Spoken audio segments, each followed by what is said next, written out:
Så jag vill spela dig spårning. Hva det týdningarmesta du gjør det største år? Hva det som er mest villig av okay.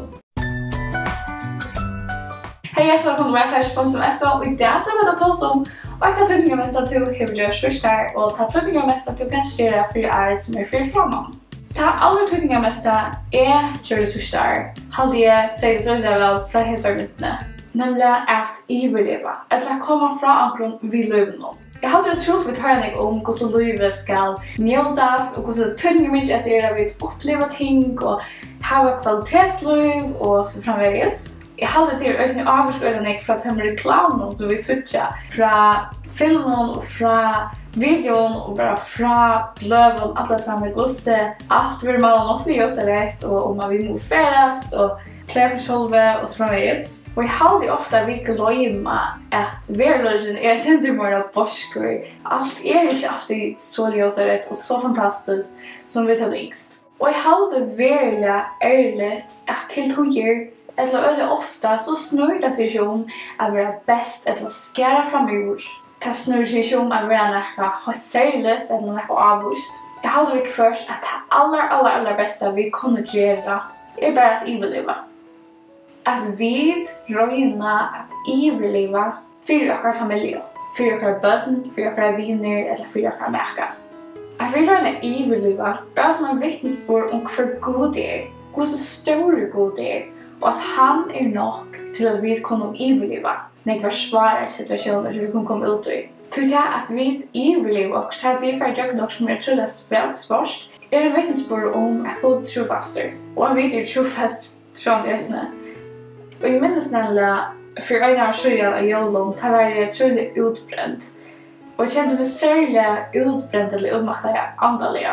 Og jeg minnes at jeg var så bråten og jeg var så trøtt. Og jeg minnes hvordan jeg løy med knæ og bare innrømmer for hvordan bråten jeg var og hvordan jeg bare ikke orsker jeg. Og jeg tror at jeg får til å god ved tog i bønn, så løy jeg mest til hvordan god ikke kravde noe av meg. Hvordan god ikke kravde at jeg skærer fram ur. God legg slett ikke ut det. Det var sånn som god yngste, for at jeg kom til hansere vi mine bråtenlegger, vi mine hjerter. Vi tog at jeg var trøtt og byra. Og da stemte jeg offer god og sånne bråten ante, sånne bråt og sånne sørre hjertet, vanvir du ikke god. Og Jesus sier at jeg kommer til min alltid som har tungt å bære, jeg skal gjøre til noe kvile. Så god ikke at vi kommer til hansere. Vi tog som vi tar, vi tog som vi styres vi. Ikke at vi drøyne skære fra mur og være fantastisk og best. Det ikke det som god ikke.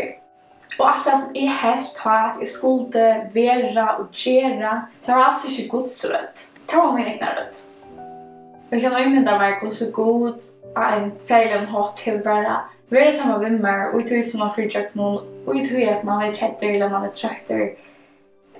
Og bare lykkes med en feilen hatt, helt i om meg og sagt, så skal bare overleve, vi kom tjekk dette sammen. Jeg kunne begynne med, kom, vi får tjekk dette sammen. Og jeg husker bare om tikkene i år, kanskje det sett ikke noe mal, så typisk og nødgjørsluftene som var bråten, nok stilte ikke i januar. Så jeg husker bare at om du føler som at det ting som du ikke så du gjør det, eller du føler at du burde det, bare stikke av og minnes til god krever ikke stilkjent der. Det er ofte akkurat egnet rødt, men at god ikke at det svaret høyere at vi kommer i kjøkkenet der sammen vi hånden, at vi overlever så kanskje anfalt, men det er ikke lagt. Og jeg husker bare med at det bare minner litt noe å stikke av, at det ikke alltid er så lagt, og at vi minner til hvor god det er. At god er god, at han skaper hemses, han råkker er god, han råkker er feir som trykker på han. Og han er så stor fantastisk god i redden universum. Han ønsker at hjelpe til. Og han ønsker at vi kommer til noen bråtenløkker. Jeg husker hver jeg tenker og ber på det som jeg strøys vi. Hvor er det han som er så stor og så fantastisk og går vi med og går vi til. Da stender Salme 6:11. Han er jo pært, så støkka med tusen gest og sanne at jeg er god, sier god. Så støkk opp og sanne at jeg er god. Og jeg husker på god er så store, han ber allheimen og sin legba. Han er så stor og han elsker te mer än allt. Det ständer ur fjärste vi har Herren uppenbarat sig för mig. Ja, vi är ju kärlek här vi älskar det. Jag tror jag vi drider med mig. Så vi är färdig god. Söker han älskar dikken. Och han kräver inte av dikken.